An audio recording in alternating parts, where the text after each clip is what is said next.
Hey, what's up, Snowtracks Nation? It's AJ here. It is January, I think today's the 14th, and I just spent the last 6 hours straight riding this sled. We were riding it in West Yellowstone up in the mountains. We got awesome snow today. I mean, honestly, it's just, these are the kind of days that you live to tell stories about. Just incredible snow. Down below we've got multiple feet, but up top there was probably 4.5 at least of fresh powder on top of just a wicked base. And so it was an epic day. We had an awesome time running the new 850 Summit ETEC Turbo. And there's a lot of things about this sled that I really do like. The fact that it's seamless, the performance of the turbo is really what kind of blew me away. There's no turbo lag, it just doesn't exist. There are some interesting and kind of funny noises that the sled makes. So at about 65 to 6,700 RPM, it gives you kind of a, it's not a whistling noise, because I know turbos make whistling noises. It's this kind of a buffering sound. It's not the wastegate, but what I believe it is the mechanical valve that pressurizes from the turbo when the turbo, the electronic turbo valve or exhaust valve opens up and lets air pressure into the air box, the second stage air box. I know it's all kind of technical, but when it does that, it closes off a mechanical valve. And I think at about 65 to 6,700 RPM, there's this kind of just noise where it's starting to close off that electronic or that mechanical valve, and it makes just a little bit of a weird buffering sound. Not anything bad. You can feel slight surging at that RPM, just a little bit. It just kind of wanders a bit and sort of, feels on off. But I mean, truthfully, the only time you notice that is when you're trail riding the thing to get up to the hill. So besides that, it really works great. Like I said, no turbo lag. When you get on the throttle, it's there. Up in the mountains today, we had multiple Summit experts, same exact spec as this sled. So like, everything except the turbo pretty much. I mean, yeah, the hood's a little different. And this sled here, the turbo weighs 10 pounds more, even though it's got the lighter hood and all that. But pretty much, pound for, or, sled for sled, they're almost identical. So I took the the expert out and rode a whole bunch of lines, pushed the sled, got into areas that were pretty technical. And what was cool is I switched off right after. I went to for about a 5 to 7 minute ride. Most of it was, in the throttle, really working the sled hard. Like I said, the powder was up over the handlebars. We'd disappear completely at times. So working the sled really hard. And I went out and rode the exact same line back to back, switched off onto the turbo, rode the same line, obviously not the same track, but the same line. And the cool part was I was carrying way more track speed, areas that I was struggling to get to with the non-turbo. This thing went right clean past, way up the hill. I was able to do cool little re-entries and transitions and stuff like that in areas where the other naturally aspirated sled was just struggling to even get there. So yeah, I noticed it right away. You're carrying way more track speed. Some of those areas where you're in like a big flat valley and you've got, like a river crossing or whatever, like a big ditch, and you come into it, you slap in with the sled, it robs all your power, all your track speed, and you can feel the clutches trying to, respond to that, even though the belt's getting, the belt's in the wrong spot and the clutches can't respond that quickly. I noticed in areas like that, this sled is just there. It's, it doesn't matter. You can slap that riverbed as hard as you want, but you stay on the throttle and the thing, it doesn't stop the track. It's just able to continue to spin that thing no matter what. So that was definitely very noticeable. The performance overall of the sled, it handles exactly like an expert does. I apologize if I'm moving the camera around a whole lot. My hands are completely frozen right now. And sorry if there's some wind noise. But yeah, I find it to handle very much like the expert. Doesn't really do anything that's unnerving. There's no real place that I think it's better or worse handling than an expert, except for the fact that it does, it goes places and does things easier. I would say if you're riding in those big powder days like we were today, the champagne powder, that stuff that can be a little bit tough to get through, that this sled is definitely easier to ride than the naturally aspirated one, because when you get in those situations where you're really throttling, you're doing the stomping on the running boards left to right, you're dancing left to right to try to get the thing to get traction and keep moving. This sled, you do that just for a split second and all of a sudden, boom, it's up and on top. whereas a naturally aspirated 850, you know, it'll just continue to trench, and you're just trying to get up on top, but you can't get the track speed. This sled is boom, it's there right away. And that's the other cool thing, is that it hits so hard. There's not a whole lot of time in between when you get on the throttle and when it delivers. In fact, there's no time, because this thing is just, you know, building that pressure. It's either running naturally aspirated, or it's building that pressure and giving you the full turbo power. Now, keep in mind, the turbo boost on this thing is not, it's not impressive. It's not huge. It's only 4 PSI max. And a lot of the time it's running much less than that. So it's not like you're working this thing real hard. It's not like that turbo's, you know, doing a crazy amount of work. 4 PSI is pretty low in the turbo world. Do I think there's room to improve that? Well, here's my thought on it. I'm willing to bet that this sled right now is introduced with the 165 horsepower, because that's what it is. It's 165. So yes, it is a little bit better than a stock 850. And after riding today, I was riding with Carl Kuster, Ashley Chafin, Dave Nerona, and I'll remember who else we were riding with in just a sec. But we were all riding together today, and the one thing that was cool is when I stopped to talk to Carl, I was like, well, you know, it's pretty much going to be on par with an 850 down at sea level. And he said, no, he said, this thing definitely is stronger and more stout, and, you know, head to head is faster than an 850 for sure. And it does feel faster than an 850 down low. But getting back to what I was talking about before, I'm almost willing to bet that this sled will be boosted more in the future, will deliver higher horsepower in the future, and I don't think that Skidoo would go to the point of making an 850 ETEC Turbo strictly for a summit. I'm willing to put money down that this thing's getting tested in the mountain market right now, and depending on what they see from reliability standpoint, this will translate into a trail sled in the future. I believe if they do it in a trail sled, it'll be higher horsepower, because 165 nobody's gonna spend $3,500 to get 165 horsepower when the stock 850 is almost there. I think it'll be somewhere in the 185 to 200 horse range. You're gonna get like Arctic Cat and Yamaha type horsepower with 2-stroke lightweight, 2-stroke flickability, 2-stroke awesomeness, because I love 2 strokes. And I think that that's probably what you're gonna see is either next season or the season following. You'll get an 850 in whatever, you know, G4 chassis you want to put it in, because why would they go to all this work and all this tooling and all of this just for a single sled? I mean, they're saying that the game has changed. Well, to truly change the game, you got to change the whole game, because just changing it for the 1% of mountain riders who are riding above 4,000 feet elevation and want all that power, you know, delivered there, it's all well and good. I'm not taking anything away from it. It's an amazing sled, an amazing engineering feat, but the game's a lot bigger than just the mountain market, and all the trail guys aren't going to be happy seeing this turbo in a mountain sled and not in a trail sled. So I'm willing to put money down that this thing's going to be in a trail sled, and you're going to be able to snow check it with whatever you want. Maybe it'll be like the Polaris, where you can only snow check a turbo, and you can't buy it in season. That might be the way that they go with this engine, because it's been working really well for Polaris with the 850.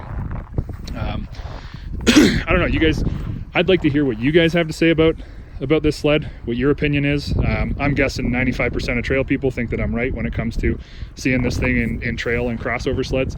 But you know, you tell me your opinion in the comments down below. I hope you guys enjoy all the stuff that we've been doing on this. We got you the first video on YouTube besides Skidoo Zone video, but you guys come to us at Snow Tracks because we tell you the truth and we keep it real and we don't sugarcoat anything. So yeah, I think everybody's pretty stoked with what this is, and I'm here to tell you that after a full day of riding it, it's definitely it's definitely good. Yeah, really no downsides to it. I'm not seeing anything at all. I mean, you may or may not like the way that it looks with the shorty hood on it and all that stuff. Sure, it's 10 pounds heavier, but you can lose 10 pounds in the skid of a sled with just some snow. You know, I mean, if it's built up somewhere, you can be carrying 10 pounds. Heck, my mountain pack, my Avi bag is, you know, if I throw a couple extra bottles of water and some snacks in there, I can be 5 or 6 pounds in a heartbeat. So 10 pounds isn't huge. The one thing that I would say maybe some people are going to want to gripe a little bit about is the fact that, yeah, you're paying $3,600 or whatever the number is, $3,000, it's over $3,000 to get yourself a turbo.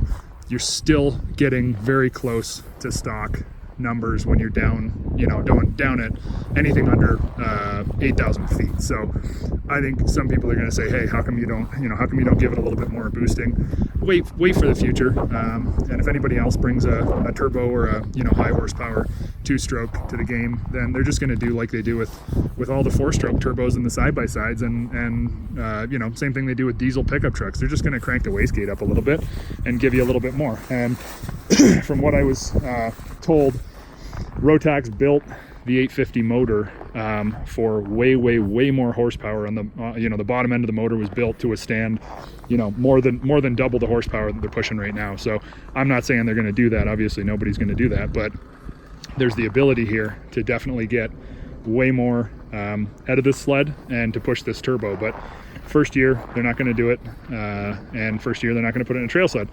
So you guys are going to be able to see this thing at your dealerships come this Thursday or Friday. You're going to be able to buy one if you want one, which is pretty cool. And I hear a lot of dealerships have already sold a bunch. So if you're stoked about it, if you want one, if you want to get one, you better call your dealership right away because they're going to be gone soon. I think they expected that dealers would use a bunch of them for demos and let people ride them, but I can almost guarantee that's not going to happen. They're going to sell them. So yeah, great sled, great power, and was able to take me places today that the naturally aspirated sled would absolutely not take me.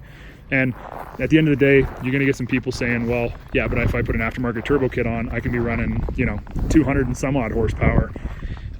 And you know, that's more beneficial, and I love it. Well, keep in mind, we're running this thing on just premium pump gas, so you don't have to run your race fuel, you don't have to mix, you don't have to do any of that crap, and that gets expensive and it gets annoying too, because you can't just go to the gas station and fill up. This sled you can. You know, you run out of gas when you're up there and you don't have a link bag on, you can steal your buddy's fuel and this sled will run. That's what it's made to run on. Other thing, you get your factory warranty, so don't forget about that. You still get the warranty. I believe it's a 2-year on this thing, and that's right from the factory. Plus all the parts and pieces, everything has been integrated to work and fit and, you know, give you long-lasting durability, whereas aftermarket turbos fit wherever they can find the space for them and have to use, you know, a lot of the base intake and different things. This sled was designed 100% to have this turbo on it. Everything under the hood is absolutely beautiful. All the motor, you know, piping, the exhaust, the silencer, even the silencer. So here's the thing, you know, love me or hate me for saying this, but when you're up in the mountains, people are going to pull the can off this thing and put a lightweight silencer on it. And right there, well, I mean, it's got a suitcase just like every other sled. It's got a huge, massive, heavy silencer. So you pull that off, and I'm guaranteeing you're going to save at least 6 to 10 pounds with just that silencer alone. So there you go. You're right back to the same weight as a naturally aspirated, and it's going to sound great. And on a turbo, who knows? You might actually pick up like, you know, 3 or 4 horsepower from just that silencer. So I'll be interested to see. I know a company like MBRP is going to be doing a pipe for these things like right away. That'll be definitely on the list of things they're going to build. So keep an eye out for that. And obviously the aftermarket's going to try to play with this thing and boost the horsepower on it. I have no doubt that that's going to happen in the very near future. Now, I'm not saying that's necessarily the best thing for it, and it'll definitely void your warranty, but we all know that people are going to do that. They're going to be cranking that thing up and, you know, running 6, 8 PSI on the thing and holding up that wastegate. So this sled is available this year, like I said, 2020.5. It only comes the way that you see it. There is no specs, there is no options, no options, nothing you can spec out on it. It is what it is, 3-inch paddle, 165. Yeah, that's the way that it comes. There is one major difference between this and the Summit Expert. The rear arm shock, I believe, you guys can correct me if it's the rear arm or the front arm, but I'm pretty certain it was the rear arm shock, is a piggyback on the Summit Expert. This one is not. So they, just to save some of that weight and try to keep it to the 10 pounds over, they switch that out. But besides that, it's a Summit Expert. Everything else, Kashima coated shocks on the front, Kashima coated KYBs, you know, the shorty seat, Carl Kuster, the 47C style shorty seat. Oh, sorry. Other thing that's different is it does have a taller riser. This riser is bigger than the Expert, and a lot of the guys we were running with today, Oh, Tony Jenkins was the other guy we were riding with. Sorry, Tony. Completely forgot. Yeah, it was Tony, Carl, Dave, and Ashley. They were all out with us today, ripping all day long. It was pretty fun. And most of the people were saying, or most of the ambassadors were saying that they'd probably put a slightly shorter riser on the sled. But yeah, I hope you guys enjoy. Hope you like the walk around stuff. If you've got questions for me, it is me answering questions on there. So you know, all the snow track stuff that you see is typically me on there answering the questions. So feel free to ask me. Like I said, I put on good time today. We ripped it in epic powder, really deep fun.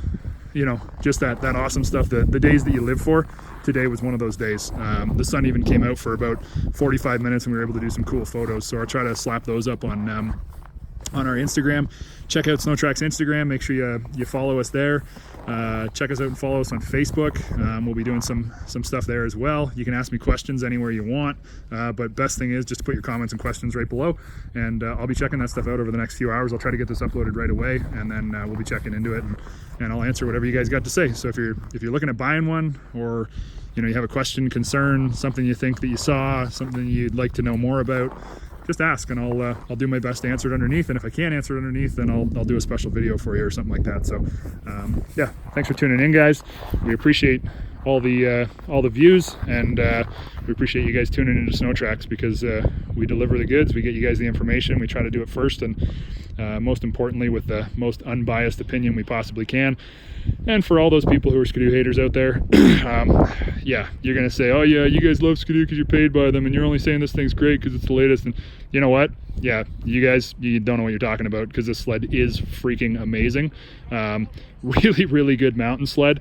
And if you got something to, you know, complain about, yeah, I don't know, get back behind your keyboard and be more of a ninja, because this sled kicks arse. It's impressive. Industry, not just industry, this is a like worldwide first. Nobody's ever made a gasoline 2-stroke turbo motor from a factory, like factory delivered. There's never been this. So the only other factory turbo 2-stroke, and sorry, I meant to say 2-stroke in that last sentence. The only factory turbo 2-stroke ever produced was made by Detroit Diesel, and that was a diesel. So Skidoo's doing some cool stuff here, and like I said, you know, mark my words, you can put money down. There's going to be more turbos in the lineup, and not just in the summits. And Skidoo swore up and down to me that that's not the case, and that don't hold my breath, and that's not going to happen. But usually the more that they push back against that is the more that it's the truth. So and I might get my hand slapped for saying that, but it's just the truth. They're not going to put this much money into a turbo and not use it other places. So I'd love to see it in something like a Can-Am Maverick, because I think 2-strokes are cool. I love them. I'm a fan of 2-strokes, and I think it'd be awesome in a side-by-side, but don't hold your breath for that one. That's probably not going to happen. But yeah, anyways, thanks for tuning in, guys. Keep it real. Let us know what you think, and I'll respond to your comments as soon as I can. This is the 2020.5 Summit 850 ETEC Turbo.